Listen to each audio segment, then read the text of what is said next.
Is this crypto boom over? So about 3 weeks ago, I made a video saying that we could go down to 50 or 45 or 46,000 thereabouts. I could see that. I wouldn't want to test it any lower than that. We could wick down into 30s, 39,000 or something like that. But I think that that's unlikely. And if it does happen, it's going to be very quick. So I made that about 3 weeks ago, and that could be happening right now. So what are some of the things that we have to kind of realize? We're in uncharted territory. You know, if the overall broader market starts to get shaky and it all collapses, it could pull down Bitcoin and Ethereum because those ETF products are on there. If you look in the 2008 financial collapse, oil and gold also collapsed. You know, they're in the short term. So even your safe haven assets are going to get pulled down with the broader market. If Bitcoin and Ethereum get pulled down, obviously the rest of the assets are going to get pulled down, and you're going to be round tripping on a lot of these alts, you know. So, and we've already kind of done that in a lot of ways, where they're almost kind of back to their lows before this whole sort of midterm, sort of early boom part of the cycle started. Like I said, we've started pretty much like a year plus earlier than expected. If the four-year cycle thing would stay intact, and that if we were going to peak in mid to late 2025, which I still believe that that's going to happen. There's a lot of turmoil in the world. We have the everything bubble right on the brink of popping. It's just felt like that this thing was going to just literally implode for 2 years. Literally since 2022, things have not felt right with the U.S. economy. And we're right at that point where consumer debt, student loans, like pretty much all this stuff. Now, the banking system, they're still on 0% reserve requirement, and they have been since March of 2020. So, but a lot of these regional banks, a lot of these other institutions and stuff like that, you're going to have to cut back on staff, and they're going to have to reorganize. Otherwise, they're not really kind of lending out, even though they don't have to lever against anything. They're not lending out enough to sort of keep their flow, but they were able to fictitiously sort of grant loans out of nowhere. So it's kind of hard to lose with that kind of format, in my opinion. Now, that being said, where interest rates are right now, about 3/4 of our tax money is going to service the debt. The United States is broke. It's completely broke. A lot of the cities are broke. A lot of these states are broke. And how that'll play out is just really hard to say.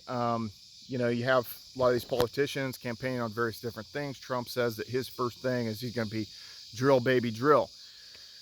That's great. But right now, oil price is around $74 per barrel. You really kind of can't get back to $50 per barrel for oil at this point, because the extraction costs become too much. The equipment is too much. The insurance on the equipment is too much. You have to pay a higher wage now because the money's worth less. In pretty much the 50 biggest cities in the United States, the median incomes are not enough to buy the median priced housing. So we can assume that housing at some point is going to collapse or going to be a reset. But all this is going to take a while for it to shake out. I think that we're 10 years behind Japan with a lot of this stuff. Now, how does this kind of relate back to crypto? What is the next one that you can go after? In the top 10, the only uncompromised asset is Dogecoin. It is not encumbered by you know, the traditional financial markets, because there's no ETF product, and they're not really kind of going after it. They're more going after Solana to have an ETF product. They're not really going after Doge. You know, Doge is not an alleged security. It's none of those things. And you know, I have all kinds of people sort of say, oh, well, there's an unlimited supply, blah, blah, blah. So one of the things of being in crypto for over 10 years, one of the things that I found out is that you really have to have some level of inflation on it.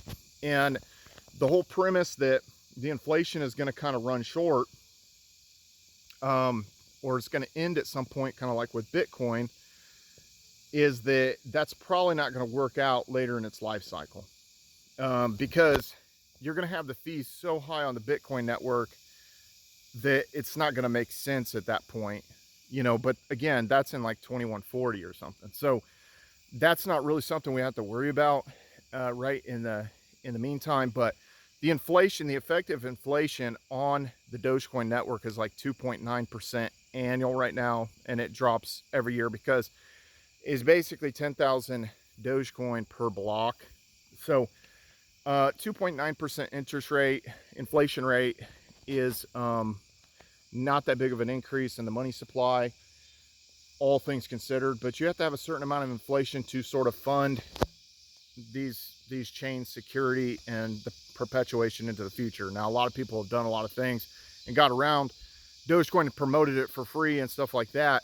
But, you know, and a lot of these, you know, they kind of like were able to gain from that effect. And, you know, Bitcoin, Ethereum, Litecoin, and Dogecoin and Monero and stuff like that. They all sort of like, we're able to sort of like gain a network effect where people promoted them for free to some capacity. Now, I think that the current administration is going to prop up the traditional financial markets through the election. And I've been saying for years that those controlling Biden, I've been saying that for years. If you guys have been following me, you've been hearing that. In no way did I ever think that Biden was actually controlling the country. We don't know who's controlling the country. And we don't know who's pulling the strings. We really don't. And that's come more to the light. Maybe a few more people have kind of woke up to that. Sort of hear more of recently that it's like, yeah, who is running the country? We really don't know. The country is broke. Most of the people in it are broke. And these states, these cities, they're all broke. We don't know who's running the country. And this next election will assuredly be rigged. There's going to be an attempt to rigging of this next election. Now, but I do think, and if you're not from the United States, the election will be early November. And, you know, at that point, I think we're going to have a little bit of a better idea, kind of like how shaky maybe some of the economic situation is. But I think whatever they have to do, where they have to buy up companies' bad debt, or they have to really put pressure on the Federal Reserve to lower interest rates or something of that nature, they will. And, you know, I think the next Fed meeting was going to be like early September. So, you know, they could put up enough pressure on them and stuff like that. They could lower the interest rates. They could give us a little bit of a temporary sort of boom, you know, a little bit of a resurgence and stuff with traditional financial markets and stuff like that. And that could take us closer to November. And, you know, at that point, I just think that we're going to be running into a lot of big question marks depending on how the election goes, because this election is very, very tumultuous. People are not happy with a lot of things going on, and people are just stressed out. I've noticed this anecdotally. People are feeling the pressure from the food prices, the fuel prices, and it's just stacked up on them.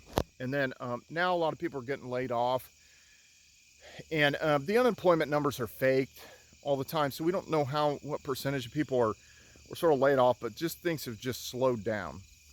Very hard to extract yourself completely from the food prices, you know, unless you're been homesteading or you've been just completely, you know, you were living off the land somehow.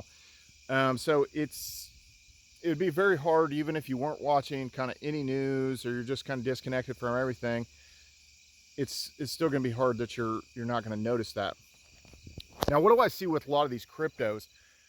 The trading volumes never got back to what they were last cycle. When I look at Cosmos, when I look at Litecoin, when I look at, you know, different blockchains, Doge as well, the trading volumes, and Bitcoin, I've looked in depth at Bitcoin. That's where it got the closest back to the trading volumes, but it never completely got back to the trading volumes of where we were when we were at like 69,000. Or when we were kind of in the upward ascent towards 60,000 the first time, the last boom cycle. The trading volumes never got back to that. So it's just felt like this kind of early sort of bonus surge to me. A lot of people were out of position. A lot of people weren't able to sort of like re-engage with the crypto market to the level that they wanted to the first time around, or at least last cycle. So I think that a lot of these kind of early people that jumped in, there is going to be a washout because it kind of reminds me of the Fast and the Furious movies, where it's like, you know, they hit their nos too soon, and then they're like too soon, you know, and then they'll kind of hit their nos, and then they'll beat the other dude. It kind of feels like that a little bit, where some people are going to round trip on these alts. It's going to kind of flush them out before actually kind of have the last leg. And I still do think that we're going to hit this peak in mid 2025 or late 2025, regardless of who is the supposed president of the United States or who's supposedly running the show. I don't think that that's ultimately going to matter for some of these assets. But we are in uncharted territory. But I think for right now, and we could experience this tonight, maybe into tomorrow. Maybe it does get down to 45 or 46,000. We probably will have a pretty aggressive kind of pop off of that, but I don't think we're completely out of the water. We're going to have a lot of chop kind of leading into November, and I think we're going to have a better idea coming in November. But you guys saw the video I made 3 weeks ago where I was saying I could still see this thing drawing down, sort of like a midterm pullback or sort of like a mid-boom cycle pullback, and that we could you know, experience a drawdown, clear down to you know, 45, 46,000 and stuff. So that's what I'm looking out for. If you guys are you know, I'm not going to tell you not to buy stuff. You know, it's kind of like if you're stacking some of these alts that you see are going to be strong into the next cycle and stuff like that. And this could be a good spot to kind of try to catch a bounce on Solana. There's more wallet addresses on Solana now than there are Ethereum, and there's a lot more activity on Solana than there is Ethereum. So people have kind of started to go away from Ethereum. Obviously, we have the ETF product now, but we see just the fall of this thing. And you know, again, it just didn't keep up with the times. You know, that's not scaling fast enough. So that being said, guys, what are you guys buying when we have these aggressive drops? Are you guys going to try to catch the falling knife and try to catch this bounce? Subscribe to this YouTube channel and follow me on all social media at Brian Phobos, YouTube, Instagram, Steemit, Twitter, Hive, DTube, everywhere.